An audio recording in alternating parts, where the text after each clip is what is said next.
have degenerative disc disease in my back, and I have anterior cruciate ligament tears in my knees. I was involved in a car accident, and my leg pretty well got crushed in the car. And I use my wheelchair to get around on a daily basis. I think there's a very real need for handicap. I think there's a need for probably even a second company that dealt with that, because you've got a lot of people in Las Vegas that are coming here for business. A lot of those people are persons with disabilities. You've got people going to school.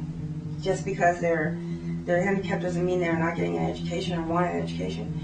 So you've got young people going to school here. You've got working people who would probably welcome a more dependable way of getting to and from their job. You've got persons like myself that would really help in terms of getting back out there and feeling like a whole person again.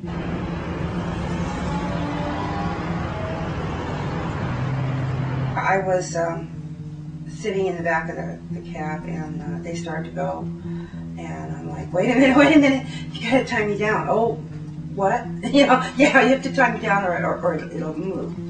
And it also happened when I rode up front, and I said, well, you should tie my wheelchair down. It also happened to me on paratransit once, and on the bus. The one on the bus, they have each wheelchair has a different tie down, and that's another reason that they need people who are trained in it, because for every wheelchair it ties down differently. And some of them, they had the clamp back of the wheel was supposed to hold it. It didn't hold it on the bus, and my wheelchair went flying, and me along with it, and my bad knee crashed into the side of the bus. And I didn't take a bus or go anywhere for several weeks after that. So yeah, I know that there's a need for the training, the sensitivity and the training that they need, and absolutely a must to tie down the wheelchair or the person will be injured.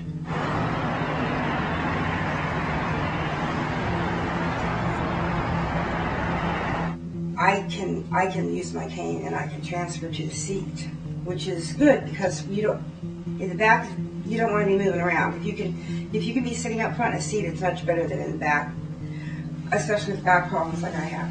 And one cab company would not let me sit up front. They said I had to sit back inside my chair. I couldn't. And I have a chair on a scooter, and it was very hot back. There was no air conditioning in the back, but only up front.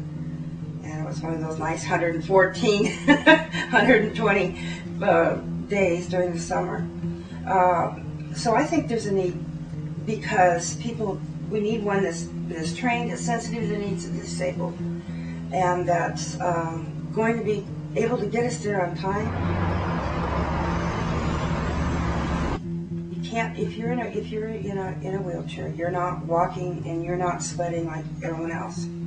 So you don't have the cooling down that everyone else has. So you get very, very hot, and you're sitting out waiting for a cab, and waiting outside for a cab is impossible, because the heat, just heating, you're low to the ground, and you're getting all the heat from the street, from the asphalt, and then the sun beating down, and you can't wait outside long wait times for a cab. 4 hours outside, it just can't be done if you're in a chair. And then in the winter, well, that kind of speaks for itself. Yeah, you need a short wait time.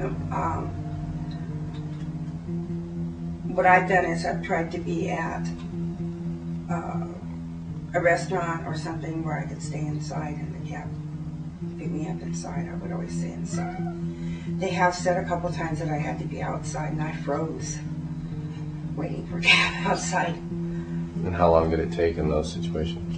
A couple of hours. But it's not uncommon for it to take about 4. Or, like the time I needed to go to DMV, they didn't show up at all.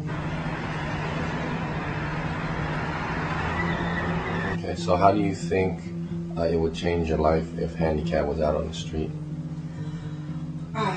Freedom freedom to go where I want to go, and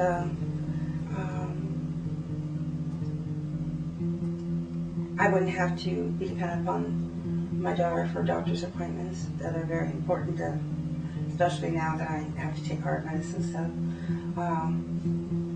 a feeling of independence, of autonomy,